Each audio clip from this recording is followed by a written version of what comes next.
everybody. I'm Evie Roberts, and this is my podcast, Talking in the Dark. Welcome.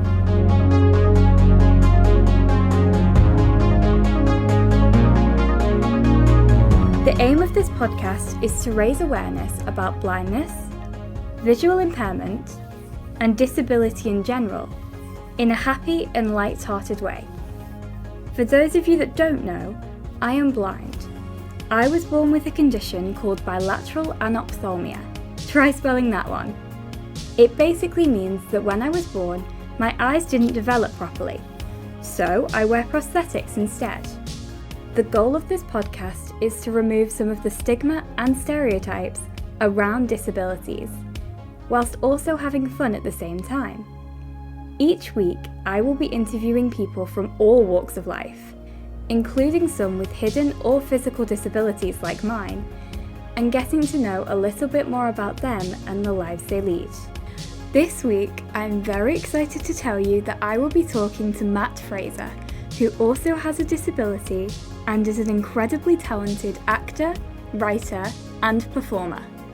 My name is Evie Roberts, and this is my podcast, Talking in the Dark.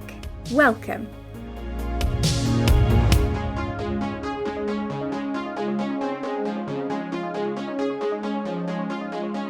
Hi, Matt. Hi, Evie. Thank you. That was a lovely introduction. Oh, thank you. How are you? I'm good, thank you.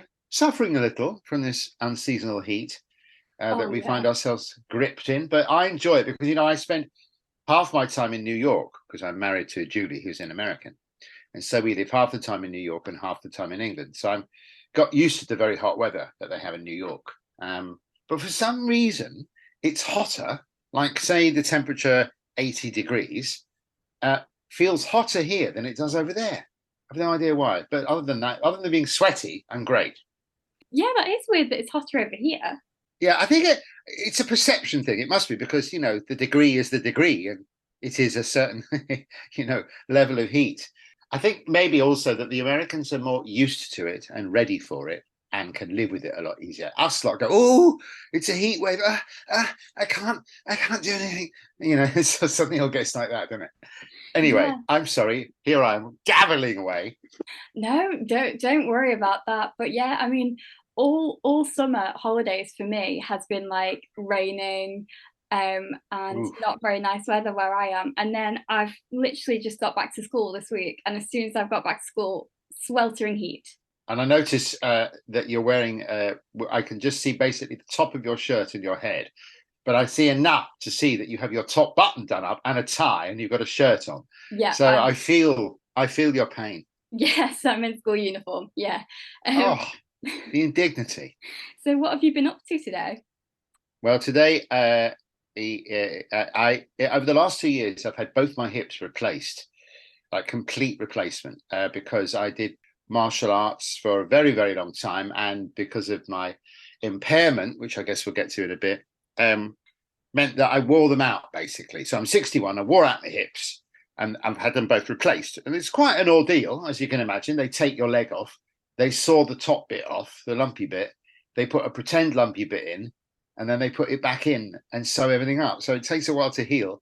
I had mine on the 16th of January, and today I've been back in the gym doing my physio that I do hardcore 4 times a week, all trying to strengthen my hips and all the parts around where the surgery was. But I'm really enjoying it. And to any listeners who might have an arthritic hip and be thinking, no, I can manage, I'm fine.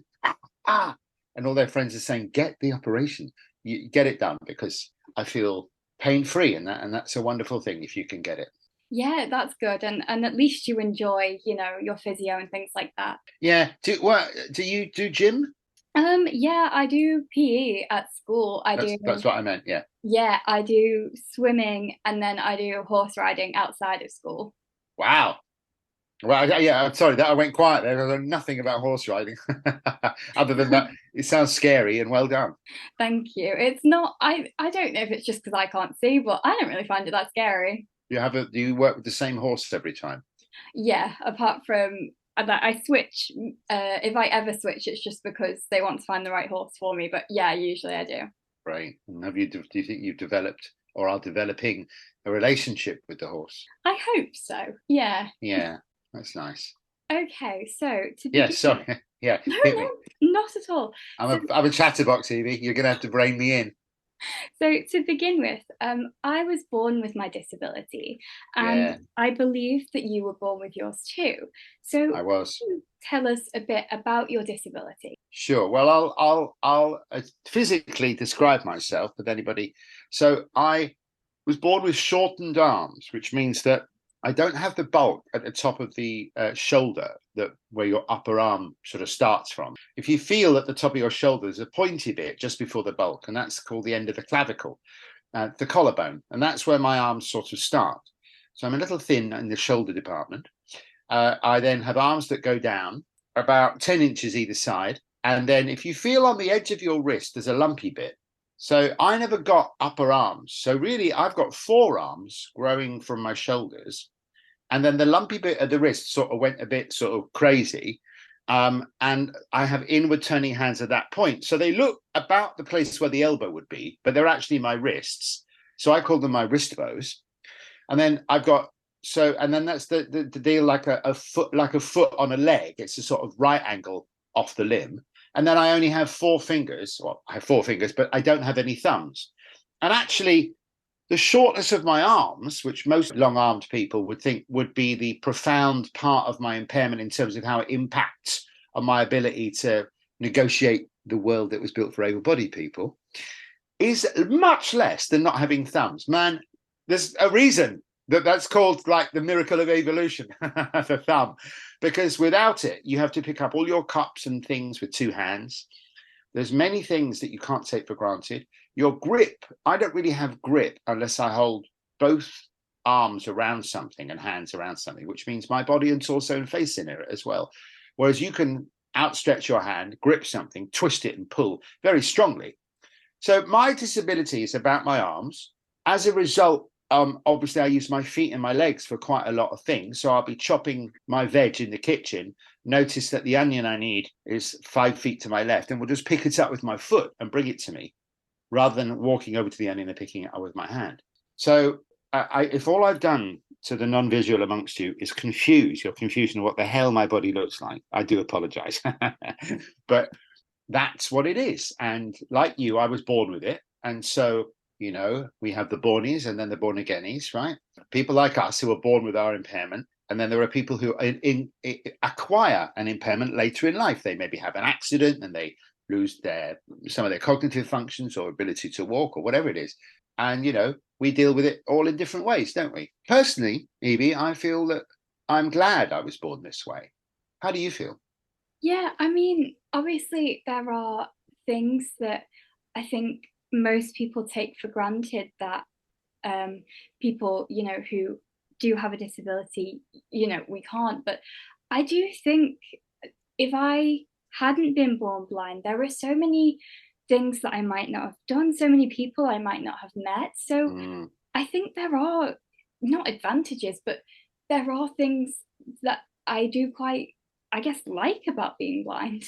Yeah, yeah. I've got quite a lot of visually impaired friends, actually, because I've worked in disability a lot over the years, and I've met some wonderful performers. And one time I got to spend. So when you do a tour, a theatre tour, your accommodation, if you have to self-cater, is often based on dietary needs. Like, oh God, I can't stay with the guy that eats bacon and smokes cigarettes, you know, because I'm a vegetarian and I don't like the smell of smoke. So one time, the only person I could share with was the other vegan, Karina, who's a visually impaired person. And so I got to live flat share, if you will, for 3 weeks with a partially blind person. And it was utterly fascinating for both of us. And I really, really enjoyed it. Yeah, I think you're right. I think there's many things that I've experienced as because of my disability that non-disabled people would never know about or never experience. I value my life. I love my life the way it is. Of course, there are difficulties, but everybody has difficulties. Ours are a little bit more pronounced, maybe sometimes. Certainly, we have to negotiate a lot more early in life. But like you, I feel grateful. And unlike you, I'm I don't want to get into the whole gender affirmation. Oh no, I'm this, I'm that, and the other. I'll just tell you what I am. You can tell me what you are. I'm a man, born one and remain one. I love everybody, and everybody can do what they want. But for me, that's what I'm doing. And as you know, young boys can be particularly annoying. And then they grow older, Evie, and it gets really bad. They become teenagers. And then, oh my gosh, they get into their early 20s. And a lot of young men in their early 20s behave very badly. And I'm very glad that I wasn't one of those, because my impairment meant that I couldn't hang. There are words I want to say here, but I can't say, it's not appropriate. So there, but for the grace of my disability, go I. I often think when I see some dude acting out, not really realizing that everybody around him thinks he's a bit of a you-know-what. Mm-hmm. So thank you, disability. Thank you for the life that I lead. Well, that's a turn up for the books. Non-disabled people probably wouldn't be able to understand that. So obviously there is an age difference between us, and I'm interested to know whether things have progressed in terms of school life for someone with a disability. Okay. So growing up, what was life like as a disabled person in school? Okay, well, I went to two schools, a posh one, where they had borders, and there were a lot of military kids there, and all the associated social situation that goes with that kind of environment. And I also went to a farmer's rough-ended Welsh comprehensive. You couldn't pick two more different schools. In the posh one, I was, I had my mates, but I was bullied. My nickname was not perhaps the most pleasant of nicknames. It certainly didn't have much to do with my personality, my nickname. And I was lumped in with the group of boys we were roundly bullied and teased, and we found solace in each other's company. Of course, when music and coolness came along, we were way cooler than everybody else, because we were the inside boys who'd been listening to all the music, so we knew stuff. And I say boys because at that time it wasn't a mixed sex school. And so that was a bit odd. I did all right. I was the only disabled kid in the entire school. Wow. Okay. So it really alienated me from the feeling of solidarity of being disabled. I didn't want to be disabled. I didn't want to be singled out and be the weird one. So I did everything I could to try and fit in, including being a bit of a fool sometimes. So that was that.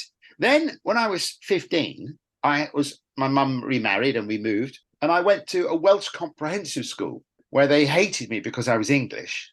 Because it was, And this is a true story. On the first day of school, the guy that I could tell he was the school bully, because he had this like aura around him, and he was coming towards me and people were looking like nervously, what's going to happen? I was like, all right, here we go. First day, got to prove myself. I'm going to fight you. I was like, are you? Why? You're clearly going to be able to beat me up. There's not much of a fight, is there? No, but I'm going to do it anyway. Okay. At lunchtime. All right, whatever. So lunchtime came along. He came up to me. I was like, well, I'm not quite sure how to do this. He pushed me really hard in the chair, so I just fell over. He jumped on top of me, sat on my chest, looked at me, slapped me a couple of times across the face. I could tell his heart wasn't in it, Evie. He was already regretting his actions. And he leaned into me and he went, I just want you to know, this is because you're English, all right? It's got nothing to do with your arms, okay? Oh. And then he got up and he went, right, this boy's okay. He had to go. So you leave him alone, okay? And like for the rest of my time at school, I had a brilliant time. So it was a bit odd being disabled back in the 70s. Wow. Evie, and the 80s. And I talked to other disabled people and I realized they weren't the only disabled kid in their school. They had other disabled people to bond with and talk about their experiences and stuff. And, there's a question coming later that we can talk about that stuff. In fact, I'll shut up because you've got your questions. So if you could change sort of one thing about, I guess, the educational system for future generations of people with disabilities, what would it be? Well, I think we're on the most important thing to do with disability in society of all time, Evie. I think this is the big subject. We need to have integrated schooling. We can't have segregated schooling. We must have integrated schooling, not just a special unit. I don't know how they do it on the Isle of Man. And obviously I'm not that au fait with schooling in general because I don't have kids of my own and I'm old. So I think that they should have integrated schooling with physically and cognitively disabled kids in regular classes with, aids and assistance where needed. Some, breakout modules of special assistance where required, but not segregated and all together and in all leisure. activities. So like the sports, the social activities, the after school programs, total inclusion. Because yes, there's going to be problems. Of course there are. But if everybody gets used to living with everybody else, when they're grown up in the so-called real world of jobs and money, it won't be weird. It won't feel unnatural because, you know, there's a terrible segregation socially and culturally in society between disabled people and non-disabled people, and we have to break that down. And it starts at school. It starts with your childhood. I mean, it's a bit better now, but I used to go into, you know, I write, so I go into the TV place with a new idea, and I'm like, I want you to put this on, and they're like, explain it to me. And I go, well, it's a really funny story where the guy next door is a wheelchair user. Does he have to be disabled though? I don't really see him why he has to be disabled. That used to happen all the time, and I'd be like, but why not? Why can't he be disabled? Oh, yes, I see. You know, that whole kind of old-fashioned notion. And that's because, Evie, sorry about the long-winded answer, right. But welcome to Mat Fraser, they didn't go to school with any disabled people. Yeah. We're weird to them, and that's why. And it keeps confronting me. Less and less. I hope by the time you're an adult, or 18, whatever that is, that it's a very different environment. I mean, I go to mainstream school, so, and I've done that. Yeah, go on. Yeah, I've done that since primary school. So I take normal classes, and I have able-bodied friends. And I take normal classes. I just have someone to help me in class where needed. Yeah. And I think that's really good because I'm included in everything, and it also gives my able-bodied peers a chance to see someone with a disability and see that we can do everything that they can. Yeah, and in different ways. And then they learn those different ways. And then it becomes normal to them to see people do things in those different ways. And so the next time they're in a pub in 10 years' time and they see somebody, they'll instinctively know, and it won't feel weird. And they'll be like, they might start talking to them. I really think this is the big one. This is the biggest thing. And if I had my life again, Evie, I would probably spend it in education trying to make that happen. So I know that you are an actor and a writer. How did your journey into acting sort of begin and progress? Okay, well, both my parents were actors. So I grew up doing line runs and giving my parents notes. I was interminable. My dad died when I was 21. They all split up when I was 9. So I spent most of my life with my mum. And so I was a punk rocker, I was a teenager. Then I was a drummer. Oh, wow. So it was a punk thing to do. I did that for 15 years, drumming in a thrash punk band, touring all around Europe. But deep down, I knew I wanted to act. But what happened was when I was 13, Mr. Slade, who was the English teacher, had the auditions for the school play. And there was this girl I fancied called Carol Ann Proctor. And she didn't fancy me, but I fancied her. And we used to talk at the bus stop. And I'd be like, I'm going to audition to Mr. Slade. And it's like, he looked nervous for the first time in my life. I thought, why is he look nervous? He went, okay, fine, great. Well, that was a bit weird. So I went off and learned a monologue. And when I came to do it, we had to do it in the school chapel at lunchtime, the auditions. Carol Ann and her mate were in the back of the school, skiving, I think, and just having a laugh. They were probably joking about something else. But as I looked up doing my monologue, I saw them laughing. And in my mind, Evie, they were laughing at me. They were laughing at the very notion that I should think I was allowed on stage. This is all happening, obviously, only in my own mind. And I completely got put off for my entire early adult life. Cut forward 15 to 20 years after the drumming. And my mum and my brother took me to see a play that was by Grey Eye Theatre Company. That's Graeae Theatre Company, an all-disabled theatre company. And it was packed out, and it was a comedy. The guy on stage had cerebral palsy, and I couldn't really understand everything he was saying at first. And he was being very rude and spitting cake at this woman in a wheelchair. And the whole audience, not embarrassed. They weren't embarrassed. They were laughing with the performers. And I thought, oh my gosh, I've been completely wrong. This is what I want to do. And over the next 6 months, I left my band. I auditioned for Grey Eye. I got in, luckily, and I started to become an actor because I knew that's what I wanted to do. Right. Okay. That's amazing that you were able to find that that's what you wanted to do. I didn't know I wanted to do it until I saw other disabled people acting on stage and able-bodied people in the audience really, really enjoying it. Because sad to say, my mind prison was that was not possible because of my experience at the audition, and the fact that in 19 blooming whenever it was 80, there were no disabled people on television. There was no Rosie Jones, there was no Ruth Madeley, there was no me, there were no people on TV to go, look, we're here, we're doing it too. So sad, isn't it? It's a sad old story, that one. But that's how I began. And then once I was in it, well, that's a whole other subject. But it's you know, it's been 35 years and it's been a bit of a struggle. But you know, I count my blessings. So do you think people with disabilities are represented enough in TV and film and theatre, I guess? Well, it's a bit better in theatre, where more risks happen. But no, I don't. I mean, we're one in 6 disabled people? And we're not 1 in 6 on telly, are we? No. So there we go. That's as simple as that. No, I do not, is the answer to that one. There we go. Shockingly short answer from me, as a long-winded chap as I am. No, it's getting better. We have to keep fighting, pushing for it. I mean, when in terms of education inclusion being most important for society, disabled writers for dramas is the most important thing for drama and getting us on telly. But it's happening. It's happening. It is. So how do you feel about disabled characters being portrayed by able-bodied actors? Well, you know, it's not really happening much anymore, thankfully. It is still on Hollywood, but on telly, I mean, the BBC have had a policy of not doing that for almost 10 years now. You know, so I mean, my earlier life, it was riddled with it, and it was so annoying watching. The problem with, you know, I don't have a problem with J.R. Mitt, who was a young man with mild cerebral palsy, playing a young man with slightly more cerebral palsy in Breaking Bad. I don't have a problem with that. Of course I don't. What I have a problem with is completely able-bodied people doing disability acting. So they've got to play someone in a wheelchair. They can't just get on with being the person who's the character with the story. They have to show the struggle. And they do all these imagined things to do with being disabled that only able-bodied people would ever imagine. And it's just incorrect. It's not right. It doesn't reflect reality.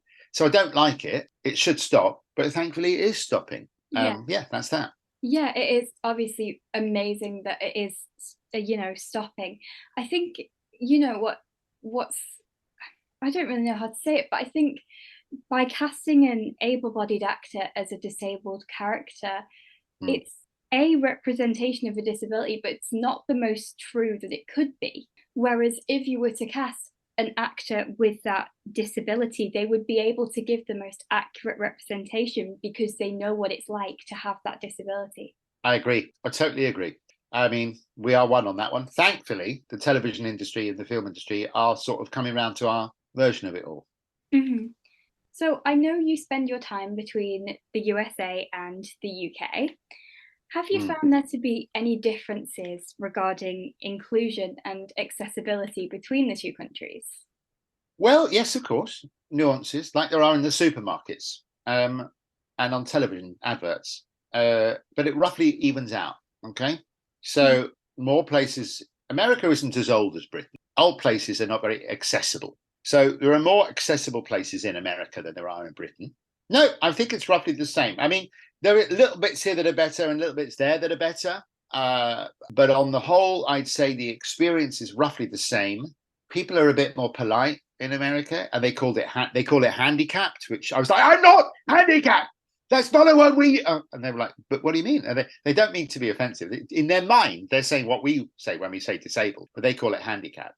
And no amount of me shouting at them is going to change that at the moment. But yeah, I mean, I think people are nicer and more approachable. They're more likely to approach a disabled person in America. But then that's mostly because British people are so reticent and sort of, oh, sorry, is it okay if I, oh, no, sorry, I won't. You know, whereas Americans are more like, hi, can I, you know, I think it's a cultural thing, not really to do with disability, but more to do with Englishness or Britishness and Americanness. What we haven't got much time, and I know you're meant to be asking me the questions, but I wanted to ask you a couple of questions. Do you feel your were you born on the Isle of Man? Yeah, I was.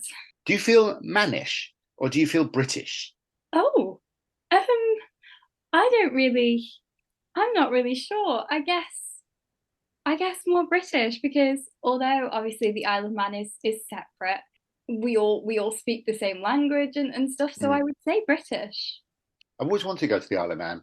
Maybe I will one day. What do you want to do? Do you know? Is this what you want to do? You want to be a journo? Yeah, I think I I really struggled with what I wanted to do when I was little. Like, I flipped between quite a few careers. I never really knew what I wanted to be when I was older, and I would always get asked that question. I was always like, oh, I don't really know. But since I've started doing this, it just feels right. You got a good voice for it, and a good demeanor for it, that's for sure. Yeah, well, so when you do a documentary down the line about disability on the Isle of Man, or whatever it's going to be, or your glittering career, whatever, I'll make sure to come say hello to you. Okay. Okay, You guys. thank you. Yeah, So, of course I will. if you could create the TV show of your dreams, what would yes, it be I was about? looking forward to this question. I've been thinking long and hard about it, because I think the reason I got into drama, one of the reasons, was because life imitates art, and I want life and society to be better towards disabled people. So I thought, if we can create art that shows a kind of way forward for real life, maybe they might imitate it. So with that in mind, I guess the TV show I'd like to create is a drama, a regularly returning drama, which means series 1 to 15, that goes on for years and years and years, with a few families and a setting that's familiar, that everybody learns who they all are, that have disabled people dotted throughout, where we watch the life we want to see in real life happen. So the trials and tribulations of regular people, some of whom are disabled, who sometimes have to work together to get their common goal, and, who have individual needs and desires. I don't want it to be a soap, Evie, okay? Because soaps are too dramatic about everything, and they're not quite real life enough for me. But that's what I would like to do. That's my big dream, and that's what I aspire to. And all the TV people that talk to me, when I give them this great idea about I come up with pretty wacko ideas, and they're always telling me to come back with more normal ideas. The great dream is to be able to do something like that I think would be, they all tell me that that's what they want. They want a series where people have regular disabled characters they're embedded with and know and love. And like, oh no, Pete's going to go mental when he sees that happening to that character, because they know the characters so well. They feel invested in their character. Because if they have disabilities on top of that, they will melt away, and we'll be doing the job of what we were talking about earlier. Yeah, I mean, I was thinking about this question when What would you do if it was up to you? Well, I think if it was up to me, I mean, very similar to what you were thinking, just showing that just because someone has a disability doesn't mean they don't face the same tribulations in life that able-bodied people do. So I think if I could create a dream TV show, I would want to create something about a teenager. For me, it would be a blind teenager, purely because I can relate better, just navigating high school. And yes, showing those challenges that purely a blind teenager would have to face, but also just showing that that person is a normal teenager. They have friendship issues, they have crushes, and they're just a normal teenager navigating high school. I think. And sometimes they're like a bit of a, you know what? Because everyone does, don't they? And yet you need at least 5 central characters. You need 15 general characters, central 5, relationships between those 5 very important. One of whom of the 5 has to be disabled, and 2 of the 15 have to be disabled as well, at least, right? That's your minimum. And then you create this world. I think you just have to create what world it is. You could put it on the Isle of Man. I don't believe we're used to seeing dramas set on the Isle of Man. So therefore, you got a niche already. Sorry, here's me trying to pitch your idea before you've even formed your. I'm sorry. Okay. It's just what I do. I'm so sorry. That's all right. Yeah, you seem very. How old are you? I'm 14. Right. Okay. For some reason, I got told. I think in my mind, I kept thinking she's blooming old for. She's very mature for that. Yeah. So now I get it. Sorry if I pitched a little low. I apologize. And if you want to come back, also, you are allowed to ask me to ask my mates if they'll do your podcast. Like, if I'm cheeky. I think you could do being a bit cheekier. By now, I would have asked me if I could ask Ruth Madeley to be on it. Do you know what I mean? Or whatever. Because I would assume that if I was you, that I know these people and that I can just ask them to do it, which indeed is the case. It's just that people like Ruth Madeley and Arthur and the younger disabled actors around, they're very, very busy because they're getting all the work that my people fought for 25 years. But that's another story, darling. Well, yeah, I mean, I completely understand that they're very busy. I mean, that would be amazing if they could, but I never want to assume anything, basically. No, and I've got another one because I know some really great writers, and one of my favourite writers is Annalisa Dinella, who's a blind woman. She writes for, I mean, she's written for so many things. She's just written for series 4 of Sex Education. Oops, probably shouldn't have said that word. And I want to ask her, would you be interested in talking to her? She's a professional writer in television, and she's a blind woman. Yeah, that would be really good. I somehow feel that might elicit a very interesting conversation between the two of you, who are both rigorous, intelligent women, and I think you might get on quite well. Yeah, I'm sure we So, will. with your kind permission, I'm just going to do that anyway. And then, because I know Ruth personally, I don't have to go through her agent, we'll ask her that as well. She might have to go through her agent in order to respond because she is a much posher actor than I am. But I'll do my best. Anybody else? Not that I can think of, but thank you so much for offering to do that. Come on! Of course I'm going to do that. I just have to tell you, because we've got 2 minutes and 58 seconds left, that the proudest moment in my career was when I got Criptales on television, a series of 6 monologues written by disabled people for disabled actors about disability. Only it wasn't about disability. It was about their life that was impacted by society's inability to access their impairment to full equality. But that's what disability is anyway, isn't it, to me? Mm-hmm. That is amazing that you managed to get that on TV. I was so thrilled. The best thing about it was I got 5 writers work on telly who are all now working in television as writers. So that was the goal. I mean, a little bit of the goal is me being on telly, but I'm not here for just that. I'm here for fighting the fight as well, Mm-hmm. So, oh gosh, it's so hot. I'm sweating. I know it's really hot. So those were all the questions I wanted to ask you. Thank you so much for coming on the podcast. It was so lovely to meet you. It was lovely to meet you too. I was a bit of a motor mouth, as I often am, and I regret not having asked you more questions because you're a really interesting person, and I'd like to know things about you. Maybe I could get what are you listening to right now? Old people always have to ask young people this, otherwise they fall off the map in terms of what's. I'm listening to Central C. What are you listening to?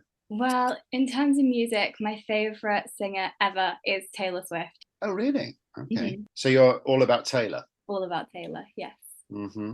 You ever gone to a concert? No, I haven't. We tried to get tickets, but we couldn't. How do you feel about Billie? Oh, yeah, Billie's really cool. She's really cool. You like her, huh? Yeah. I don't see it myself, but then, I like a bigger, more overblown sound. And young singers these days, it's all about their feelings, which is great. But it's a generational thing. I'm not meant to like it, am I? That's the whole point. When I was a punk rocker, old people are like, I don't like your music. I'm like, good, you're old. You're not meant to. Anyway, it's been a delight, Evie, real delight. And thank you to the school and thank you so much for getting this together. If with your kind permission, I am going to ask those people. And I'll get back to you, or Steve, all right? Thank you. It's been amazing. And thank you so much to my audience for listening. And I'll see you all next time. Bye!